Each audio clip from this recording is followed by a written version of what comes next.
자, 이제 이행의 착수 전, 요거 보기 전에요. 조금 전에 했던 거 확인 학습만 해보겠습니다. 자, 갑하고 을하고 1억 원의 매매 계약이 체결됐고, 갑을한테 계약금 1,000만 원 거시죠. 우리 그럽시다. 근데 지금 당장 돈이 없어가지고요. 100만 원만 이렇게 지급이 됐다라는 겁니다. 이 상태에서 이 계약을 일방적으로 해제할 수 있겠습니까? 없겠습니까? 없죠. 그걸 확인하자는 겁니다. 왜냐하면 계약금 계약은 요물 계약이어가지고 약정한 계약금 1,000만 원이 다 지급이 돼야 계약금 계약이 성립하게 되고, 계약금 계약이 성립해야 계약금 계약의 효력으로서 해약금 해제가 가능합니다. 근데 지금 여기는 계약금 계약이 성립했습니까? 안 됐습니까? 성립하지 않았죠. 성립하지 않았으니까 일방적으로 이 매매 계약 없애버릴 수 있다, 없다? 없다라는 거죠. 이해됐나요? 계약금 계약이 성립하지 않았으니까. 이유는 간단한 겁니다. 자, 그 다음 최근 우리 시험에 가장 많이 나왔던 거, 갑이 을한테 100만 원 받았으니까 200을 주고 이 계약 해제할 수 있겠는가? 안 된다. 왜? 역시 계약금 계약은 약정한 계약금이 다 지급돼야 성립하고 해약금 해제가 가능한 거니까. 그게 바로 요물 계약이라는 의미가 된다라는 겁니다. 자, 다음 이제 요거는 앞으로 중요한 판례들이니까 다 공부합니다. 지금은 요물 계약이라는 의미, 그 실질, 이게 뭔가 이거를 말씀을 드린 거고요. 자, 그 다음에 이제 이행의 착수와 관련해 가지고요. 자, 일단은 요 매도인 쪽에서나 매수인 쪽에서나 이행을 하기 위해서 어떤 절차를 밟게 되냐면, 먼저 이행의 준비 단계가 있게 됩니다. 경우에 따라서는 이렇게 단순한 이행의 준비, 이런 표현이 나오고요. 준비한 다음에 이제 시작합니다. 이행의 착수. 다음 단계가 매도인 쪽에서만 본다면 이행의 제공이라는 게 있고요. 그 다음에 이행이라는 단계가 있습니다. 이행의 제공이라는 것도 아주 중요한 개념인데 요 개념은 다음 시간에 공부를 할 겁니다. 그래서 간단하게 생각하십시오. 자, 매수인이 이제 대금을 지급하기 위해서 대출을 알아본다라든지 대출을 받았다. 이거는 그냥 준비만 하고 있는 겁니다. 이행의 착수다 아니다? 아니다라는 겁니다. 아니다. 그런데 이행의 착수의 대표적인 것은 지금 9천만 원이 대금이 잔금으로 남아 있는데 만약 중도금으로 4천을 지급을 했다. 이게 대표적인 이행의 착수입니다. 이행의 착수. 그 다음 매도인 쪽에서 본다면 물건을 판 사람은 어떤 의무를 부담을 하느냐? 소유권을 이전해 줄 의무도 부담을 하지만 당연히 요 물건 넘겨줄 의무도 부담을 하는 겁니다. 당연한가요? 예. 그런데 가령 먼저 등기는 안 넘겨줬는데 먼저 인도부터 해줬다라든지, 아직 인도는 안 해줬는데 둘이 약속한 바가 있어가지고 등기 먼저 넘겨줬다라든지, 이러한 것이 바로 이행의 착수. 이러한 것은 다른 말로 하게 되면 일부를 이행을 한 겁니다. 9천 중에서 일부인 4천, 요거를 이행을 했다. 소유권도 넘겨주고 인도도 해줘야 되는데 그 중에 일부를 하였다. 이러한 것들이 바로 이행의 착수. 이행의 착수. 자, 여기는 지금 이제 그 개념만 알아두십시오. 이행의 제공이라는 것은 예를 들어서 다음 시간에 공부하니까 등기 관련 서류, 위임장이라든지 혼자 가서도 등기 받을 수 있도록 서류 다 주는 거. 이거를 이행의 제공이라고 합니다. 그 다음 이행은 뭐냐면 을 명의로 등기가 맞춰진 것. 등기가 격려가 된 것. 요거를 이행이라고 합니다. 요거를 이행이다. 자, 그러면 이건 자연스럽게 다음 시간에 공부를 하게 되면 요 개념들은 더 명확해지니까. 그런데 시간 제한이 이행에 착수할 때까지만 행사할 수 있다는 말은 이행에 착수 전에만 해약금 해제가 가능하다라는 겁니다. 그러니까 어느 단계까지만? 요 단계까지만.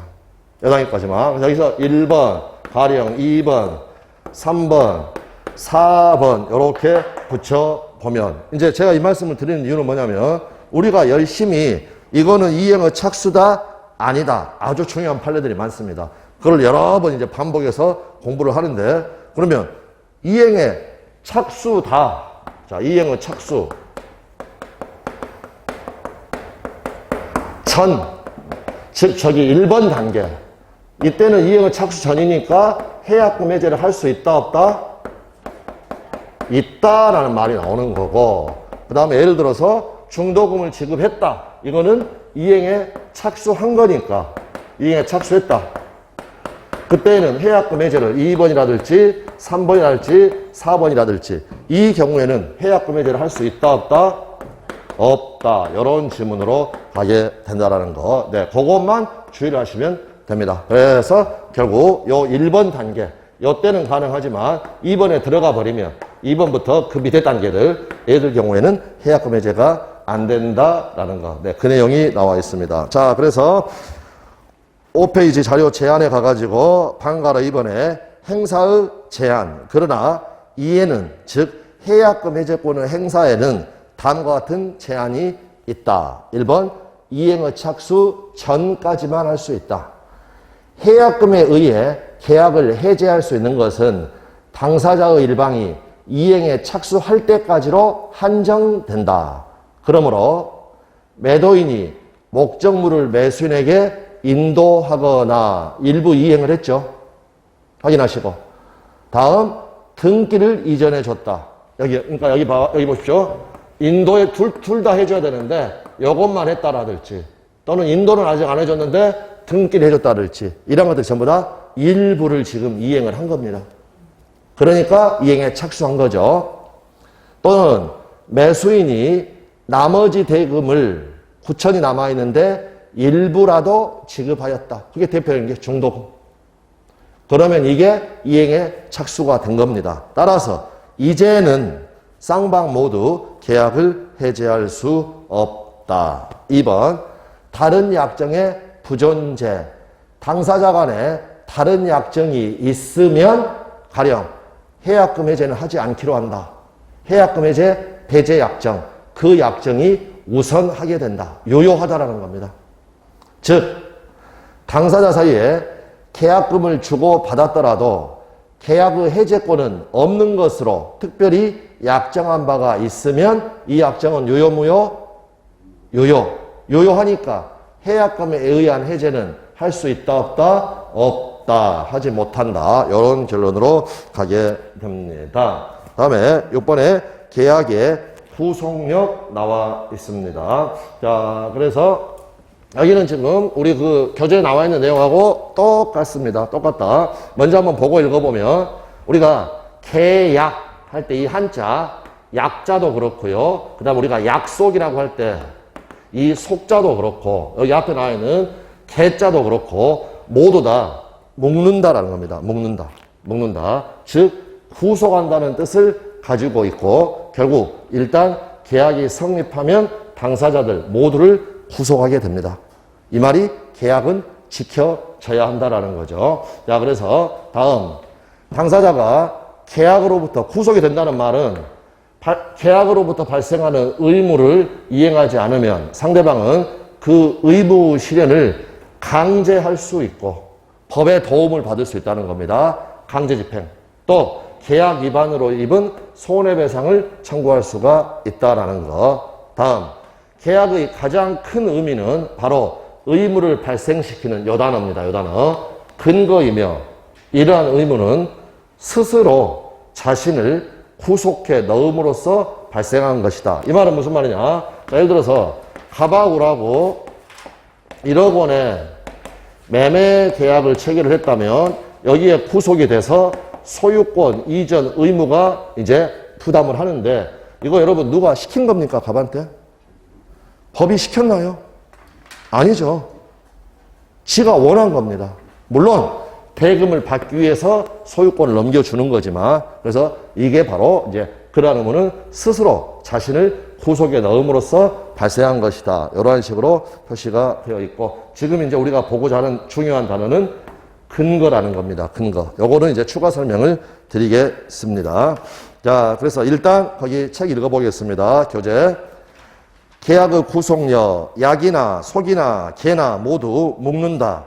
즉 구속한다는 뜻을 가지고 있는데 일단 계약이 성립하면 이는 당사자들 모두를 구속합니다. 즉 계약은 지켜야 하고 계약의 당사자들은 계약으로부터 발생하는 의무를 이행하여야 되죠. 자기가 약속한 것을 지켜야 합니다. 만일 이를 스스로 이행하지 않으면 상대방은 원칙적으로 그 의무의 실현을 강제할 수 있고 또 그 계약 위반으로 말미암아 입은 손해를 배상해 줄 것을 청구할 수 있다. 손해배상 청구.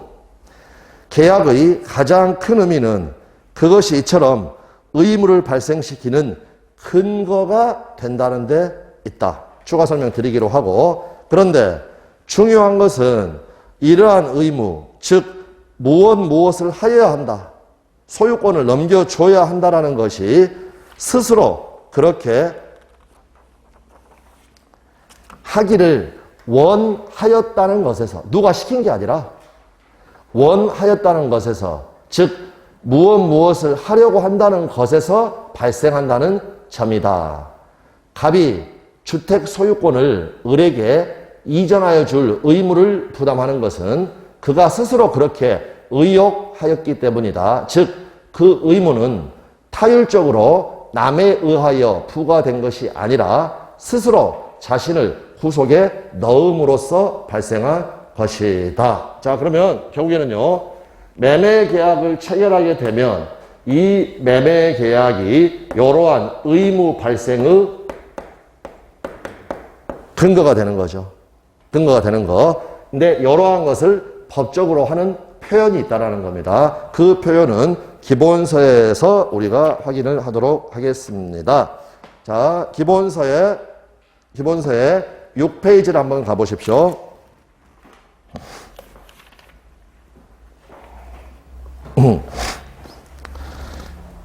네, 일단 저기 내용 생각하지 마시고 제목만 한번 봅니다.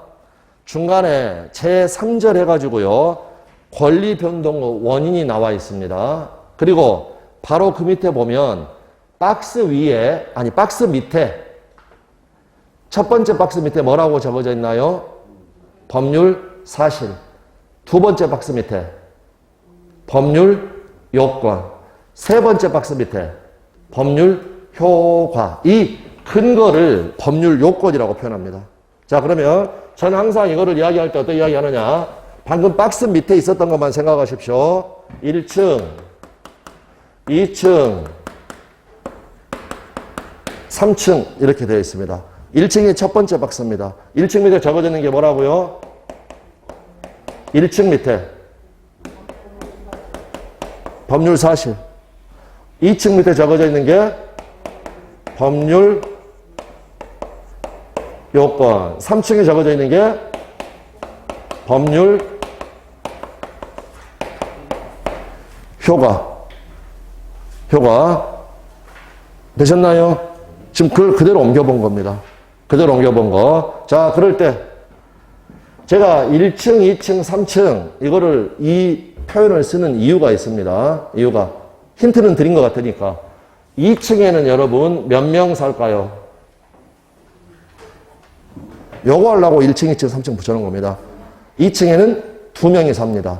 누구하고 누가 사냐면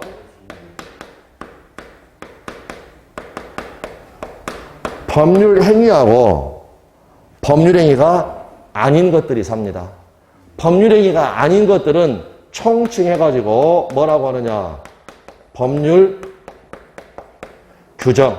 이렇게 이야기를 합니다. 그리고 법률 행위의 대표적인 게 뭐냐? 계약입니다. 계약. 계약. 그러면 결국 여기 제가 매매라고 적으면 항상 이 단어가 지금 생략되어 있는 거라고 그랬죠. 매매 계약은 몇 층에 산다? 법률행위의 대표인 게 계약이니까. 매매 계약은 몇 층에 산다? 2층. 이게 근거가 돼가지고 효과로서 권리, 의무가 발생하는 겁니다. 방금 책은 이제 요 의무의 측면에서 봤죠. 계약이 바로 이러한 의무를 부담하게 하게 되는 근거가 된다. 근거가 된다. 자, 그러면 1층에는 누가 사느냐? 여기에 예전 우리 시험 문제입니다. 자, 1층이란 건 뭐냐면 요 2층을 구성을 하고 있는 개개의 부품을 이야기합니다. 그러면 2층인 매매 계약으로부터 이러한 3층인 결과들이 발생을 하게 되는데 계약을 이루고 있는 부품은 뭐냐? 앞바퀴, 뒷바퀴. 앞바퀴가 아까 뭐라고 그랬나요? 아니, 사람이고. 이 사람이 한, 아까 요 대립하는 의사표시 먼저 한 거. 앞바퀴, 청약. 거기에 대한 뒷바퀴, 승낙.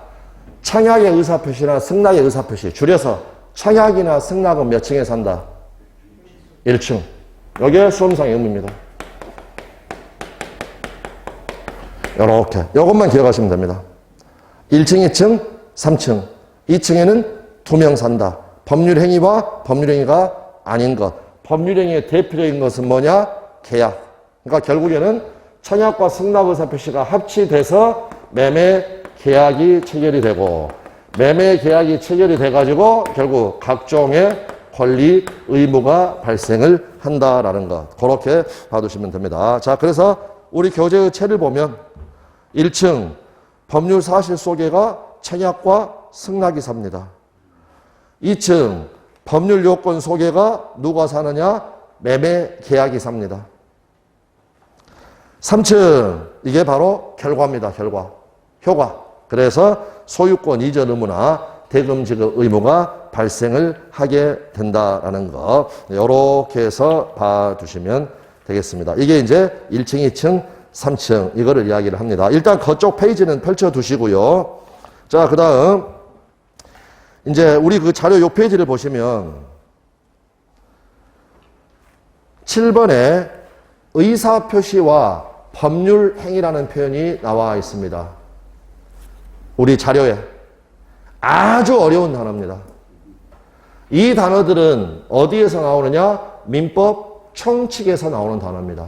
민법 총칙에서. 그래서 결론적으로 이 글을 쭉 읽어보면 결론은 뭐냐? 이거는 어려운 용어니까 좀 뒤에 배운다라고 적어져 있습니다. 적어져 있다. 그래서 의사표시와 법률행위 이 표현은 아주 어려운 표현이니까 특별히 지금은 신경 쓰지 않는다. 죄송합니다, 여러분. 잠깐 우리 교재 기본서 아까 거기 펼친 데서 좀 뒤로 가보면 13페이지 가보십시오. 자, 일단 제가 별다른 설명 안 하고 한번 읽어보겠습니다. 자, 총설해가지고 다시 13페이지 제일 위에는 큰 제목이 뭐라고 되어 있나요? 법률행위. 중간에 제1절 총설해가지고 1번 법률행위의 의. 일단 읽어봅니다. 법률행위란 일정한 법률효과 발생을 목적으로 하는 하나 또는 수개의 의사표시를 불가결의 구성 요소로 하는 법률 요건이다. 법률행위는 몇 층에 산다? 법률 요건이니까 1층, 2층, 3층에서 2층. 결국 이 말은 법률행위는 2층에 산다는 겁니다. 그 다음에 하나의 중요한 단어는 의사표시라는 단어.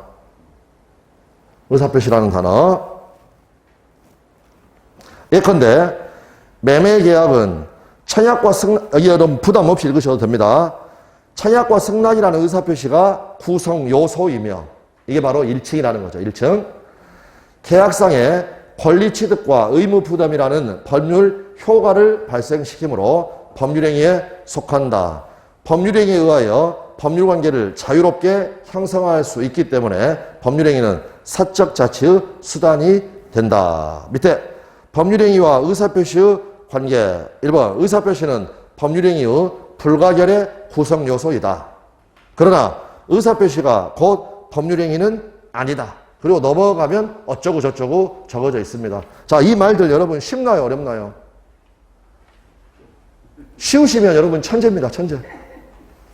저도 대학 들어가가지고 처음 민법 총칙에서 이런 용어들이 나왔을 때 도대체 이게 무슨 말인가? 무슨 말인가? 그리고 쭉 보면 이게 말이 막 계속 헛도는 것 같습니다. 결국에는 법률행위가 뭐냐라고 했더니 그냥 이칙이다. 법률 요건이다. 그리고 나서 그 속에는 반드시 의사표시가 들어있다. 그래서 이 개념들 자체는 원래가 어려운 개념입니다. 그러니까 너무 신경 쓸 필요가 없습니다. 시험에서 물어보지도 않습니다. 그런데 이런 경우들이 여러분 있습니다. 어떠한 것의 의미가 뭔가. 그래서 우리가 지금 의미가 뭔가라고 해가지고 이걸 읽어봤습니다. 근데 이걸 여러분 의도적으로 암기하지 않는 한 이게 무슨 말인지 느낌이 오시나요? 잘 안 옵니다. 그래서 어떠한 경우에는 의미를 파악을 할 때 여기에 너무 신경을 안 쓰고 왜 이런 말들이 있는가? 그걸 생각을 하면, 그래서 저도 이제 공부할 때 이런 접근이 있다는 걸 알아가지고 이 부분에 대해서 너무 얽매이지 않게 된 겁니다. 왜 이런 단어들이 있을까? 왜 이런 단어들이 있을까? 결국에는 우리 여러분, 우리 민법의 특징이 총칙, 각칙 구조라고 그랬죠. 총칙이 뭐였습니까? 전부 다 공통적으로 적용하려고 만든 규칙. 기억나시나요? 그러려고 이걸 만든 겁니다. 자, 무슨 말이냐?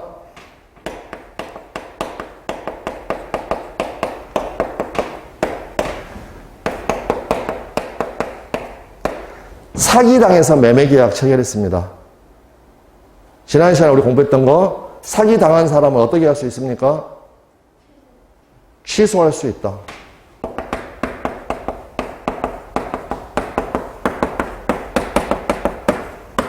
이번에는 사기당해서 교환계약을 체결했습니다. 어떻게 할 수 있겠습니까? 취소할 수 있다. 자, 무슨 말이냐?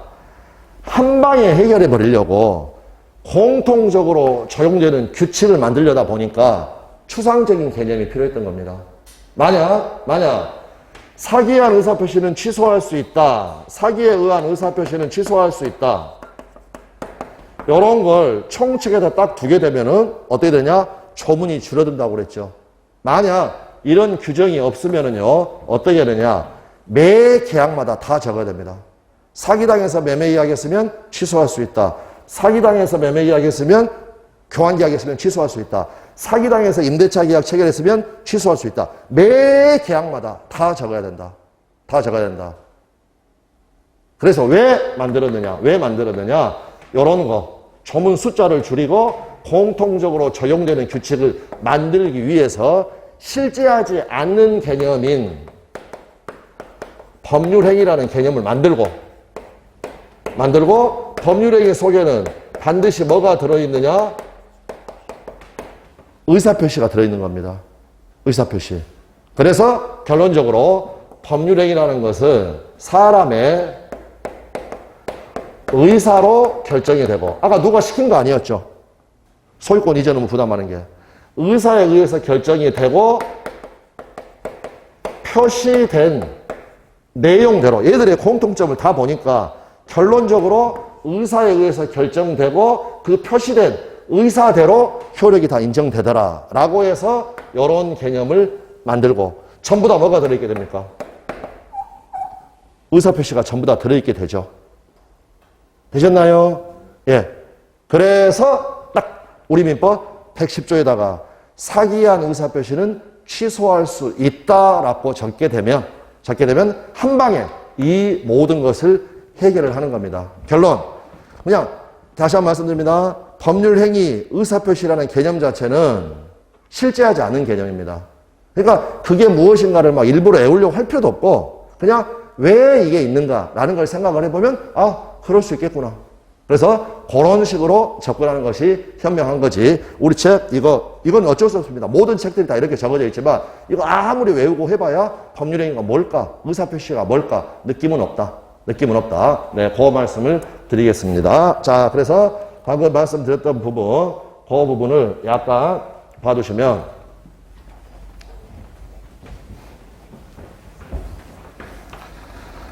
자, 좀 더 책에서 자세한 설명을 보도록 하고 일단 이런 이야기를 하는 사람이 있습니다. 민법 총칙 처음에 법률행위 배우는데 되게 어렵다. 무슨 말인지도 모르고 그냥 읽는다.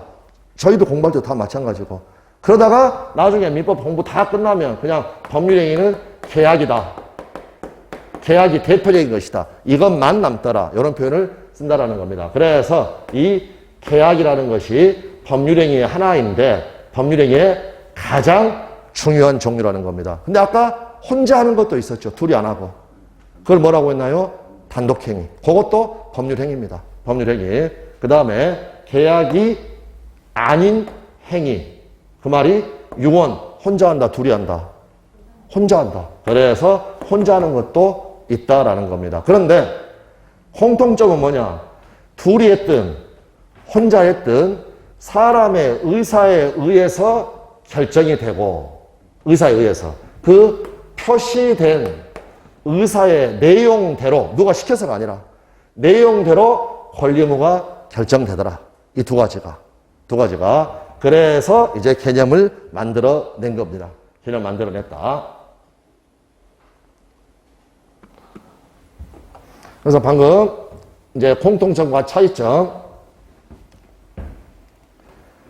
계약은 두 사람이 하니까 의사가 합치된 경우에 성립하지만 유언을 하는 사람 혼자서 의사표시를 하면 그것으로 성립한다. 그 다음 방금 제가 말씀드렸던 거 법률행위와 의사표시 아주 어려운 개념이다. 일부러 그 의의를 뭘까 생각할 필요 없다. 왜 이런 제도 이런 단어들이 나왔는가를 한번 생각을 해본다. 결국 법률행위 전부에 공통적으로 존재하는 요소로서 뽑아낸 것이 표시된 의사, 즉 의사표시다. 그러면 그 각각의 의사표시에 대해서는 의사표시에 공통적으로 적용되는 민법 규정들이 적용이 된다. 공통적으로 적용되는 규정을 뭐라고 한다고요? 총칙. 그래서 우리 민법은 총칙, 각칙 구조로 되어 있습니다. 자, 여기까지 보고 책을 한번 읽어보겠습니다. 6페이지에 제일 위에 여기는 다시 한 번만 어려운 부분이고 시험에서는 아주 간단하게 나옵니다. 법률행위 종류, 계약이냐 단독행위냐. 그러니까 여러분 저기 자료로 갔습니다. 자료로. 7번 의사표시와 법률행위. 앞에서 갑과 을 사이의 부동산 매매 계약은 그들 사이의 의사표시가 합치하면 성립한다고 하였다. 즉 청약의 의사표시, 승낙의 의사표시가 합치하면. 그런데 민법의 규정을 보면 의사표시는 계약법, 즉 계약에 대하여 규정하고 있는 곳에서는 한마디도 안 나옵니다. 계약법에서는 법률 행위에 관한 규정들, 즉 민법 총칙에서 규율되고 있다. 그렇다면 법률 행위란 도대체 무엇이고 계약과는 어떠한 관계가 있는가? 양가로 1번 계약과 단독행위, 반가로 1번 법률행위. 계약은 어떠한 것이라도 모두 법률행위에 속하되 법률행위의 가장 중요한 종류를 이룬다. 그러나 법률행위가 모두 계약인 것은 아니며 그에는 계약이 아닌 행위, 예를 들면 유언과 같은 것이 포함이 된다. 혼자 하는 것. 반가로 2번 공통점과 차이점. 1번 공통점. 매매 계약과 같은 계약이나 단독행위인 유언이나 모두 사람의 의사에 의하여 결정되는 행위인 점에서는 공통이 된다. 그리고 거기에 표시된 의사의 내용대로 권리나 의무가 결정된다는 점에서도 공통이 된다. 유언의 경우에도 유언을 하는 사람이 거기에 표시한 의사대로 다른 사람이 재산을 취득하기도 하고 법인이 설립되기도 하는 것이다. 2번 차이점. 단지 계약은 두 사람의 의사가 합치된 경우에만 성립하고, 가로는 잠깐 건너뛰어가고요. 밑에 한 줄 건너뛰어서 중간에 유언. 유언은 유언을 하는 사람 혼자서 그러한 의사표시를 하면 그것으로서 성립한다는 점이 다를 뿐이다. 잠깐 건너뛰었던 가로 잠깐 보겠습니다. 합치돼야 된다는 말이 무슨 말이냐.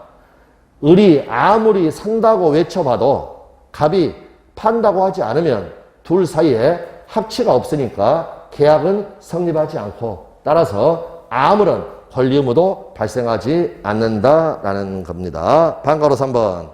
법률행위와 의사표시. 이와 같이 사람의 의사에 의하여 결정되는 것으로서 그 표시된 의사 내용대로 권리나 의무가 발생하는 행위는, 그것이 여기가 이제 포인트죠. 계약이든 유언이든 아니면 또 다른 무엇이든 그 전부에 공통적으로 적용되는 법리를 마련할 수 있지 않을까. 이렇게 생각하고 의도적으로 만들어낸 실제하지 않은 개념이 바로 법률행위입니다. 그리고 법률행위 전부에 공통적으로 존재하는 요소로서 뽑아낸 것이 바로 표시된 의사, 즉 의사표시이다. 그리고 그 각각의 의사표시에 대해서는 의사표시에 공통적으로 적용되는 민법의 규정들이 적용된다. 반가로 4번. 우리 민법 구성의 특징, 총칙, 각칙, 구조.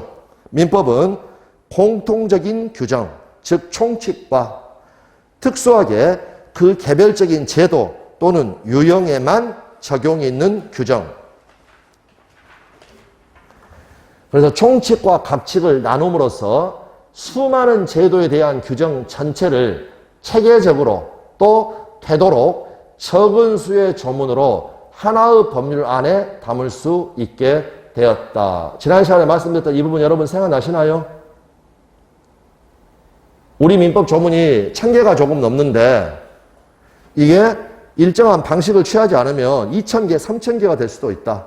그랬을 때 그 조문을 줄이기 위해서 한 방법이, 하나는 체계 자체를 총칙, 각칙으로 만든 거.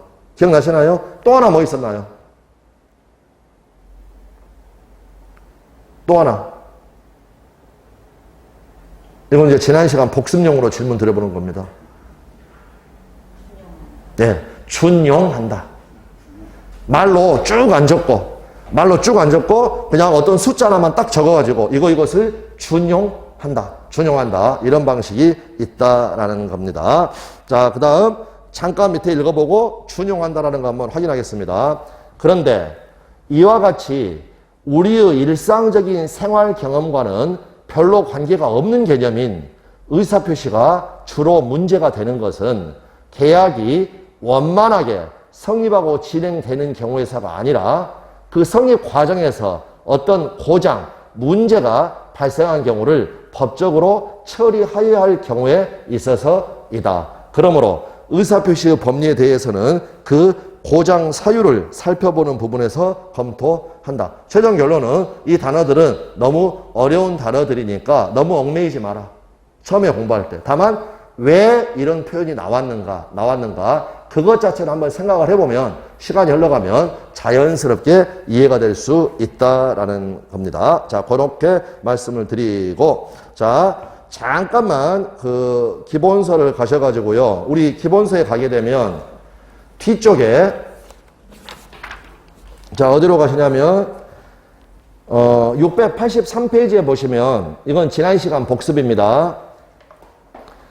683페이지에 제일 위쪽에 가보면 290조 조문이 적어져 있습니다. 683페이지에 제일 위쪽.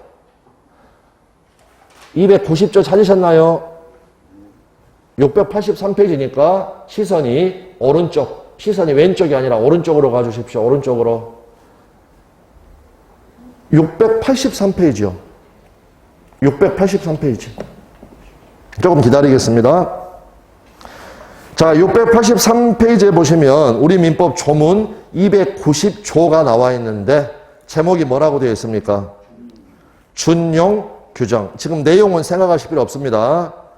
213조, 214조, 216조, 내지 244조의 규정. 내지라는 말은 요겁니다. 요거. 부터. 216조부터 244조의 규정은 내용 모르셔도 상관없습니다. 지상권자 또는 지상권자와 인지 소유자 간의 일을 준용한다. 지금 여러분 여기에 적어져 있는 조문 개수가 몇 개냐면 31개입니다. 213조, 214조 2개. 다음 216조부터 244조. 내지란 말이 부터입니다. 부터. 되셨나요?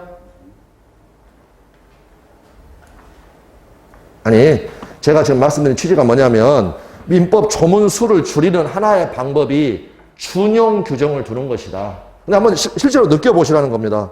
지금 31개의 조문을 이렇게 말로 적는 게 아니라 딱 숫자만 몇 개 열거해가지고 한 방에 다 집어넣어버린 겁니다.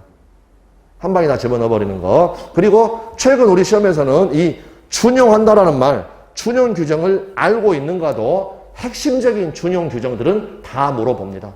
다 물어본다. 자, 그렇게 해서 그 의미를 확인을 해 주시라는 거. 네, 그 정도 말씀드리면 되겠습니다. 자, 이제 저희 그 자료 7페이지로 오셔가지고요.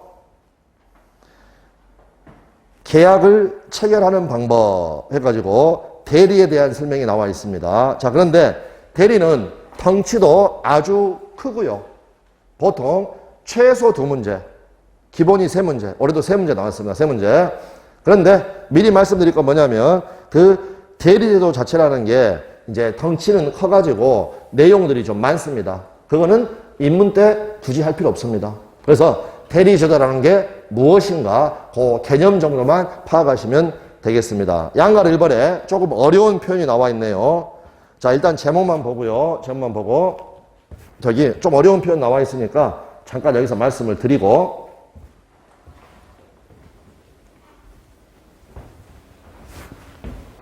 말만 어려울 뿐입니다, 여러분.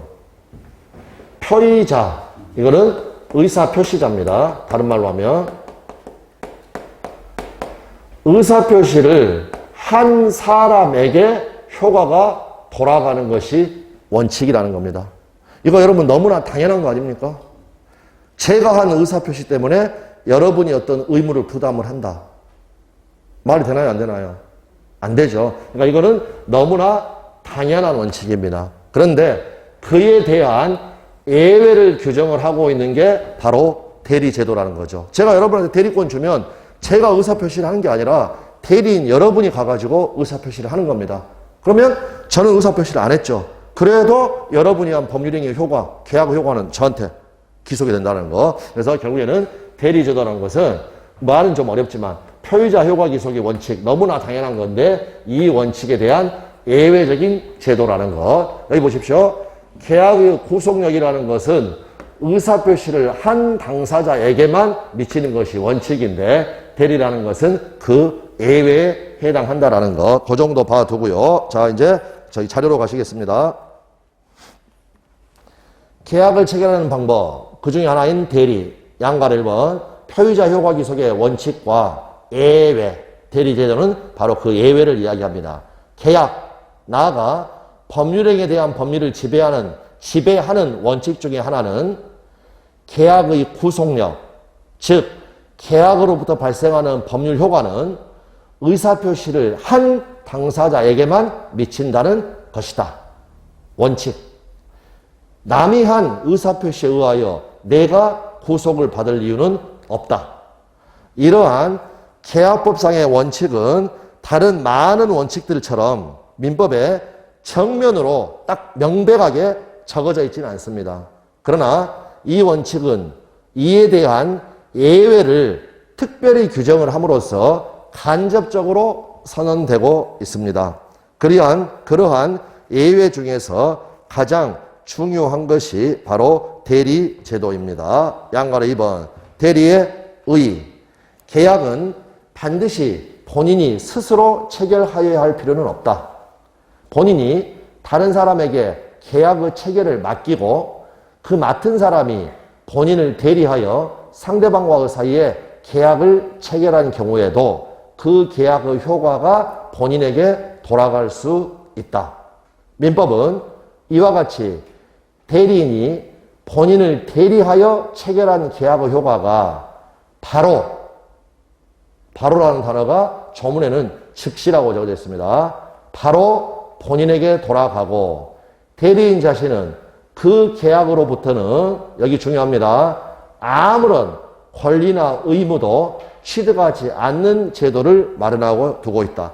효과는 본인한테 바로 돌아가고 대리인은 그로부터 아무런 권리나 의무는 취득하지 못한다라는 겁니다. 이것만 알아두면 되니까 오늘 저희 자료에는 없는데 이거 한번 생각해 보십시오. 자, 갑이라는 사람이 매도인이고 자, 그 다음에 여러분 지금 이제 우리 설명에는 을이 이걸 매수하기 위해서 병한테 대리권을 준 이러한 경우인데 앞으로 우리 시험에 대부분 다 나오는 것은 갑이 매도인이고 그 다음에 이렇게 을한테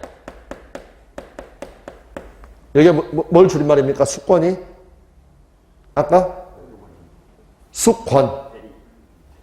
수권 행위 대리권 수여 행위.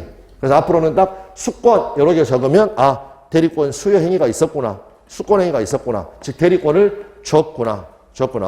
그리고 가서 을이 가가지고 병하고 가령 매매 계약을 체결을 합니다. 을이 소유권 이전 해준다는 의사표시를 을이 하는 겁니다. 자, 그래서 매매 계약이 체결이 됐습니다. 이제 물론 그 요건은 조금 이따 더 설명드리기로 하고요. 자, 매매 계약이 성립하게 되면 이제 매매 계약으로부터 권리 의무가 발생을 하죠. 소유권 이전 의무. 그 다음 대금 지급 채권. 을이 갖는다, 갑이 갖는다. 갑이. 얘한테는 아무런 효과가 돌아가지 않는다라는 겁니다. 다음, 매매 계약으로부터 발생하는 의무. 갑이 부담한다, 을이 부담한다. 갑이 부담한다. 갑이. 얘한테는 아무런 효과도 돌아가지 않는다라는 겁니다. 따라서 이 계약으로부터 발생하는 1차적 의무. 이 경우에 있어서는 소유권 이전 의무. 이거는 누가 부담한다? 갑. 그 갑을 뭐라고 하느냐? 본인. 되셨죠? 그런데 이 계약으로부터는 꼭 소유권 이전 의무만 발생하는 게 아니라 어떤 경우가 있을 수가 있느냐? 2차적 의무들이 발생할 수도 있습니다. 자, 무슨 말이냐? 1차적 의무라는 것은 요 매매 계약 자체로부터 발생하는 의무. 그런데 2차적 의무라는 것은 이 매매 계약으로부터 또 어떤 의무도 발생할 수가 있냐면 계약을 했는데 이 계약을 지키질 않는다. 이행을 안 한다. 그러면 그때 할 수 있는 게 뭡니까, 여러분? 아까도 잠깐 나왔지만 채무 불이행을 이유로 손해배상을 청구할 수 있다는 겁니다. 되셨나요? 자, 그래서 만약 이 매매 계약의 채무를 얘가 부담하는데 본인이 소유권 이전 의무를 부담을 하는데 그 채무가 불이행이 되게 되면 경우에 따라서는 이제 손해배상 의무도 발생할 수 있습니다. 손해배상 의무, 갑이 부담합니까? 을이 부담합니까? 예. 모두 다. 계약으로도 발생하는 모든 의무는 전부 다 누가 부담한다? 본인이 부담한다. 그래서 이 부분이 이제 앞으로 우리가 좀 추가로 꼭, 그러니까 우리 시험에서는 이런 식으로 나오는 겁니다.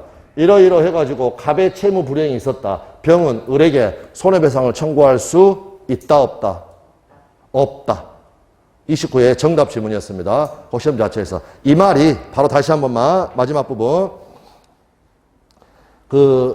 의의 마지막 민법은 이와 같이 대리인이 본인을 대리하여 체결한 계약의 효과가 바로 본인에게 돌아가고 대리인 자신은 그 계약으로부터 아무런 권리나 의무도 취득하지 않는 제도를 마련하여 두고 있다. 대리제도가 바로 그것이다. 이렇게 나와 있습니다. 그랬고 밑에 같은 경우에는 그러니까 이 단어가 핵심이죠.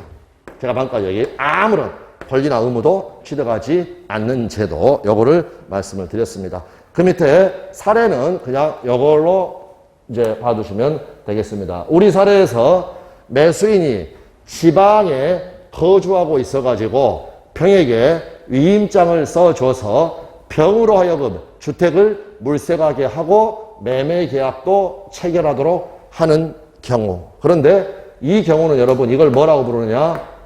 임의대리라고 부릅니다. 수권행위에 의하여 대리권이 발생하는 것. 근데 좀 이따 설명이 나오겠지만 이에 대비되는 개념이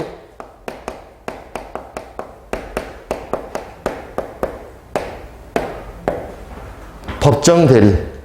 법정대리의 대표행위 여러분 어떤 걸까요? 누가 가지고 있는 거? 미성년자인 자식이 있을 때 친권자인 부모가 가지고 있는 거. 그 미성년자 꼬맹이가, 4살짜리 꼬맹이가 아빠, 엄마, 내가 대리권 줄게. 그런 대리권 수행위가 있었습니까? 없었습니까? 없었죠. 이 법정이라는 말은 무엇의 줄임말이 되겠습니까? 한번 찍어보면. 아까 2층에는 몇 명이서 산다? 2명이서.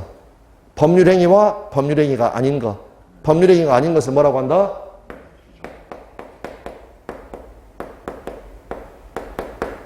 네. 요렇게 해서 요걸 줄여서 법정. 법에 적어져 있습니다. 물론 신분관계에 관계된 거니까 우리 시험 범위는 아니죠. 구체적인 조문사항이. 그러나 요거 친권자 이거 자체는 알아둬야 된다라는 겁니다. 자, 그랬을 때 이제 다시 한번 본인이 의사표시를 한 게 아니라 여기서는 을이 본인입니다.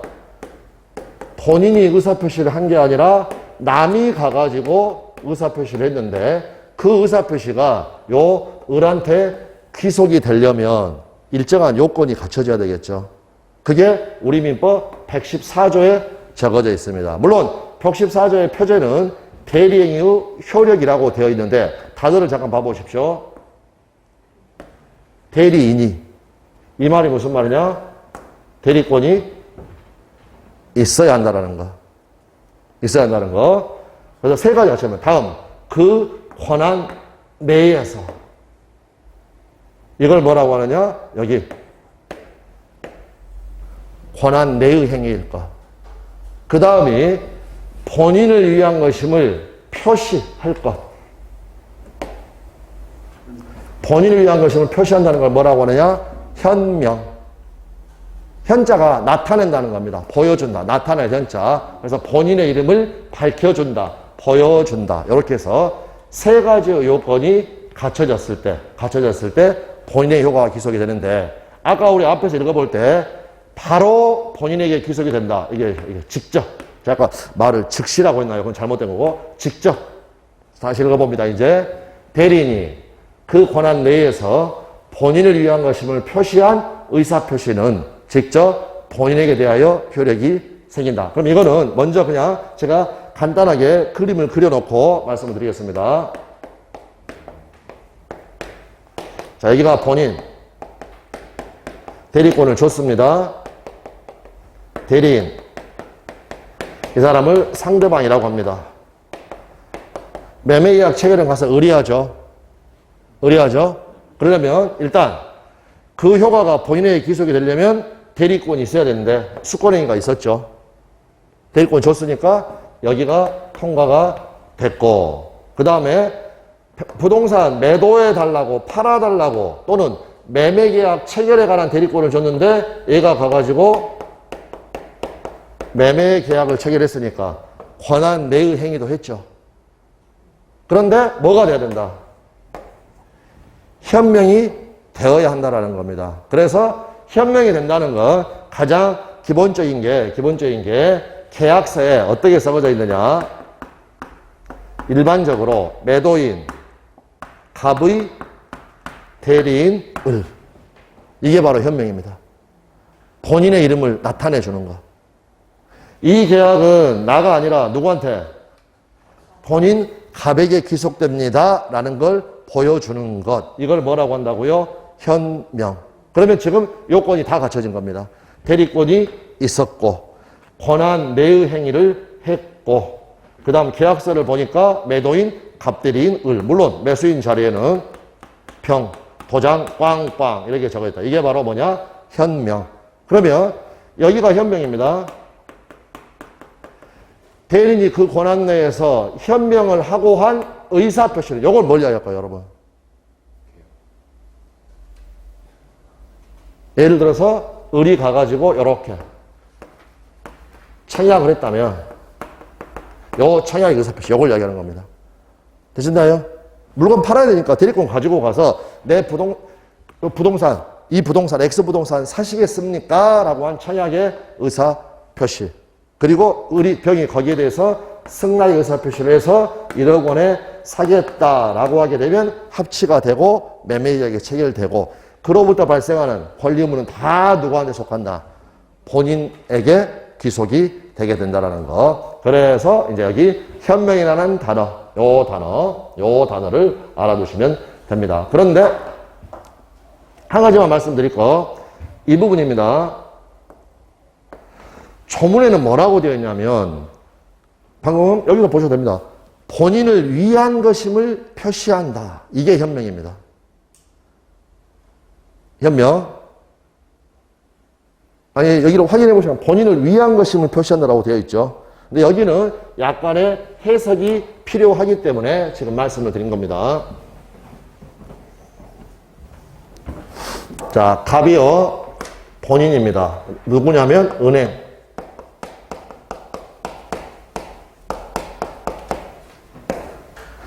을이 은행 지점장님입니다. 이 사람이 대리인입니다. 대리인. 자, 그러면 은행 지점장은요, 본인인 은행을 대리해가지고 고객하고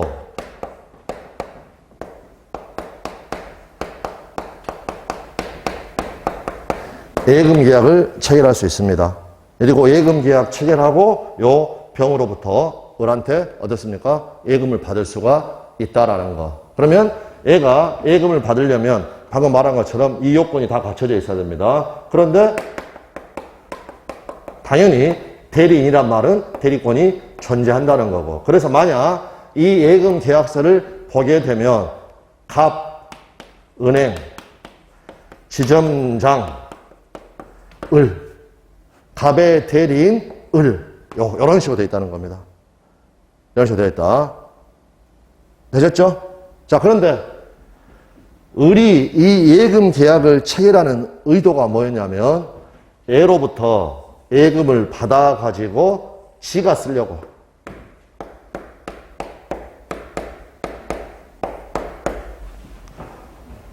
삥땅 칠 의도로 예금 계약을 체결한 겁니다. 이런 상황이 있을 수 있죠? 돈 받아가지고. 다음에 또 이런 경우 있었습니다. 매매 계약 체결해가지고 대금 받아가지고 요 중도금이나 잔금 받아가지고 놀러 가려고 이런 식으로 한다는 겁니다. 이거를 이제 삥땅, 전문용어로 삥땅, 법률적으로 뭐라고 그러냐? 대리권 남용이라고 합니다. 대리권 남용. 또 다른 말로 뭐라고 하느냐? 배임적 대리행위라고 합니다.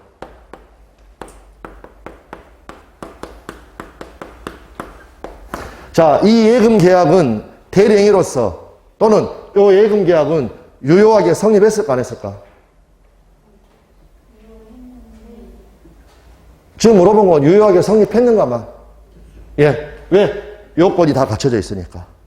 대리권도 있었고 권한 내의 행위를 했고 본인을 위한 것임을 표시도 했고. 그런데 A의 행위가 지금 본인의 대리권 남용의 경우에 본인의 이익을 위한 것은 아니죠. 빙땅치가 있으니까. 그런데 조문에는 본인을 위한 것이라고 되어 있지 본인의 이익을 위한 것이라고 되어 있지 않습니다. 그걸 이야기하는 겁니다. 지금 이 경우는 결과적으로는 은행한테 불이익을 하겠죠. 그래도 여기는 지금 본인을 위한 것임이 표시됐다? 이 계약은 지금 본인을 위한 것이 표시가 됐다? 현명이 됐다? 방금 전에 유효하다라고 말씀을 했던 이유가 뭐냐? 현명이 됐기 때문이죠. 되셨나요?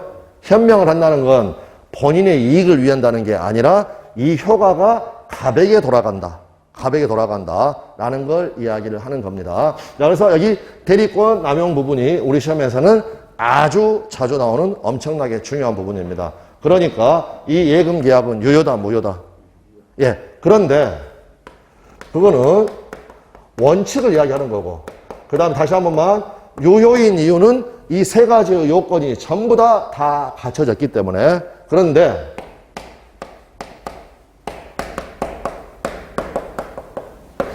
예외적으로 무효인 경우도 있습니다. 예외적으로. 근데 그거는 대리권 가서 좀 자세하게 공부하기로 하고, 간단하게 한번 결론만 생각을 해보면은요. 자, 요 둘이가 지금 친구입니다. 친구. 지점장 친구. 그 다음에 예금 계약 체결하면서 예금을 맡기는데 을이요, 삥땅 칠라는 걸 얘가 알고 있습니다. 그럴 때는 이 예금 계약 무효라고 해야 되겠죠, 여러분. 되셨나요? 그래서 원칙은 유효한데 가령 삥땅 칠 의사를 병이라는 친구가 상대방이 알았다면 그때는 어떻다? 이 예금 계약은 무효로 한다. 당연히 여러분 무효로 해야 되겠죠. 그러니까 결국에는 알고서도 얘한테 예금 계약 체결했다. 은행은 얘한테 나중에 예금 반환할 필요가 있다, 없다? 없다. 은행은 책임진다, 안 진다? 안 진다. 근데 그거는 예외를 이야기하는 거고, 물론 시험에서는 요 예외가 많이 나옵니다. 왜? 여기가 판례가 있으니까. 근데 그 자세한 판례는 나중에 보도록 하고, 원칙은 유효한 겁니다. 원칙은. 자, 이렇게 말씀을 드리겠습니다. 자, 그래서 거기 이제 저기 뭡니까? 이제 사례부터 방가로 이번에 사례, 자료의 7번에 사례. 우리의 사례에서 7페이지죠. 을이 지방에 거주하고 있어서 스스로 주택을 물색하거나 집주인과 흥정할 수 없는 경우에 병에게 위임장을 써주어가지고 병으로 하여금 주택을 물색하게 하고 나아가서 매매 계약도 체결하도록 하는 것과 같은 경우는 실제에서는 얼마든지 일어날 수 있다. 이처럼 본인이 대리인을 선임하는 경우를 임의 대리라고 한다. 대리제도는 무엇보다도 이러한 필요를 충족시킨다. 자, 근데 한 가지만 오해하시면 안 되는 거, 우리 지금 사례에서는 위임장을 써줬다고 했지만 반드시 위임장을 써야 되는 건 아니라고 그랬죠. 말로도 대리권 줄 수 있는 겁니다. 말로도 대리권 줄 수 있는 거, 그거 오해하시면 안 되고. 자, 요건 114조 조문은 읽었고, 바로 밑에 두 번째 줄. 위와 같이 다른 사람이 체결한 계약의 효과가 본인에게 귀속되게 하려면 다음에 세 가지 조건을 갖추어야 한다. 다시 말하면 의사표시를 한 사람에게 법률 효과가 귀속된다는 원칙, 즉 표의자 효과 귀속의 원칙에 대하여 대리제도에 기하여 예외가 인정되기 위해서는 특별히 이들 요건이 구비되어야 한다. 1번, 대리권의 존재. 본인이 대리인을 하는 사람에게 대리를 할 권한을 주어야 한다. 가로 또는 미성년자의 친권자와 같이 법이 그러한 권한을 인정하여야 한다. 그런 걸 우리가 법정 대리 이렇게 부르죠. 다음 참고, 본인이 다른 사람에게 어떠한 일의 처리를 맡기는 것은 예를 들면 변호사의 사건 이임과 같이 서로 대등한 입장에서 하는 경우일 수도 있고, 그러한 계약을 위임계약이라고 합니다. 또 사람을 고용하여서 이를 지휘 감독하는 관계에서일 수도 있다. 그런데 한 가지 알아둘 용어, 이 둘 간의 내부 관계요. 갑과 을의 내부 관계, 만약에 고용 계약이 있었다, 또는 방금 말씀드린 것처럼 위임 계약이 있었다. 이거를 우리 민법에서 뭐라고 부르느냐? 원인된 법률 관계.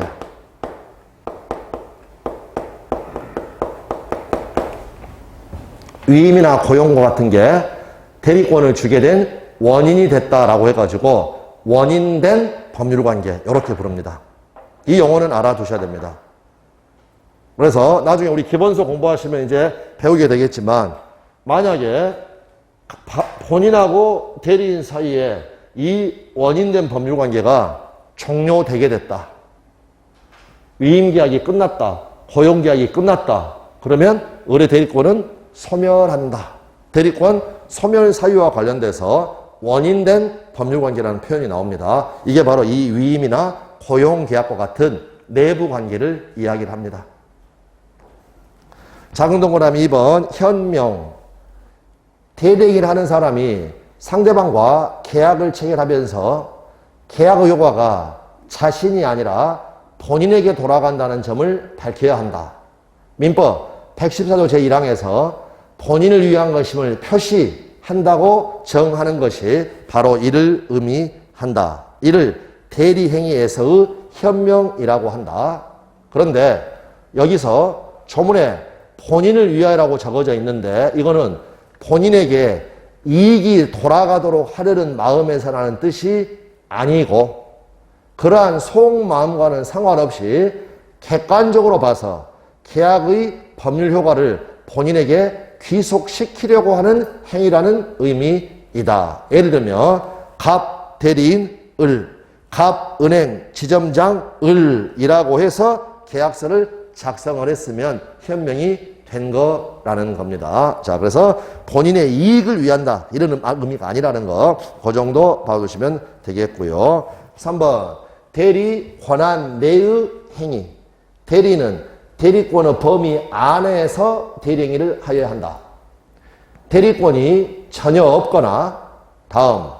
대리권이 있어도 그 범위를 넘어서 행하여진 대리행위를 무권 대리행위라고 하는데 그러한 행위는 원칙적으로 본인에게 그 효과가 귀속되지 않는다. 그래서 또 매년 시험에 출제가 되는 게 이 무권 대리라는 게 매년 출제가 됩니다. 그런데 개념만 알아두시면 됩니다. 자, 130조 무권 대리. 대리권 없는 자가 타인의 대리인으로 한 계약은 본인이 이를 추인하지 아니하면 본인에 대하여 효력이 없다. 참 신기한 게요. 뭐라고 적어져 있는 거냐. 다시 한 번만 봐보십시오. 대리권 없는 자가 타인의 대리인으로 한 계약은 그 효력이 없다. 무효이다. 이렇게 적어져 있지 않습니다. 뭐라고 적어져 있느냐. 본인이 이를 추인하지 않으면 본인에 대하여 효력이 없다. 이 말은 추인하지 않으면 무효이다라는 겁니다. 그럼 뒤집어서 추인하면 어떻다는 겁니까? 유효가 된다라는 겁니다. 낱말풀이 되셨나요? 추인하지 않으면 효력이 없다. 이 말은 뒤집으면 추인하면 효력이 있다는 겁니다. 그리고 추인은 그냥 말 그대로 풀면 나중에 인정하는 겁니다. 사후 승인을 이야기합니다. 사후 승인. 일단. 자, 그러면 한 가지 이제 우리가 알아야 될 용어가 있습니다. 지금 무권 대리는 더 정확하게 자, 이 무권 대리는 원칙은 무효입니다. 그런데 예외적으로 유효가 될 수 있습니다. 어땠을 때? 본인이 뭐 했을 때? 추인했을 때. 그랬을 때 이러한 무효를 뭐라고 부르느냐? 그냥 용어입니다. 용어.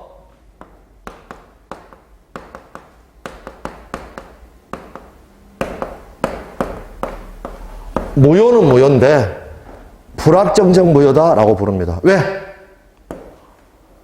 추인하면 유효가 될 수도 있으니까. 그랬고 더 자주 사용하는 개념은 어떤 개념이냐면 유동적이다. 무효는 무효인데 이것 자체가 지금 유동적인 상태에 있다. 네, 그 개념만 알아두시면 됩니다. 유동적 무효, 불확정적 무효라고 부른다. 더 자주 보이는 단어는 유동적 무효, 유동적 무효. 자, 그 다음 그 밑에 잠깐 보겠습니다. 여기까지 보고 잠깐 쉬겠습니다. 그러므로 예를 들면 주택 소유자 갑이 은행으로부터 돈을 꼬는데 정에게 자신을 대리하여 은행과 그 사이에 담보계약을 맺으라고 인감도장을 맡겼더니, 즉 담보대출 받아달라고 대리권 줬습니다.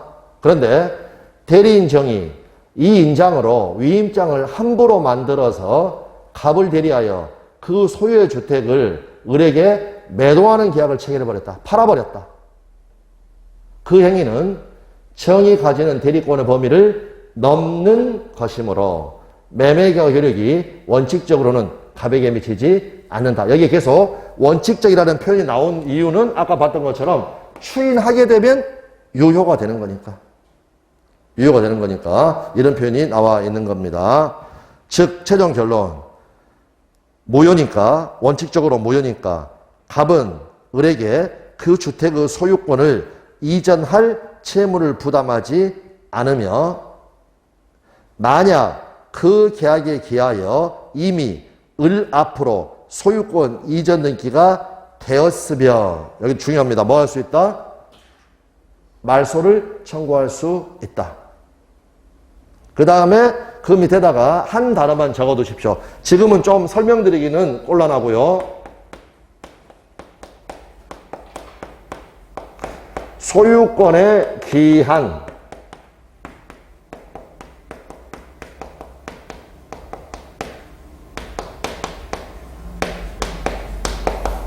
그 근거가 뭐냐? 소유권에 기한 방해 배제 청구로서 말소를 청구할 수 있다. 그래서 이제 나중에 여기 요 근거가 아주 중요한 부분이고, 이 부분에서 거의 매년 시험에 출제가 되는 부분입니다. 그래서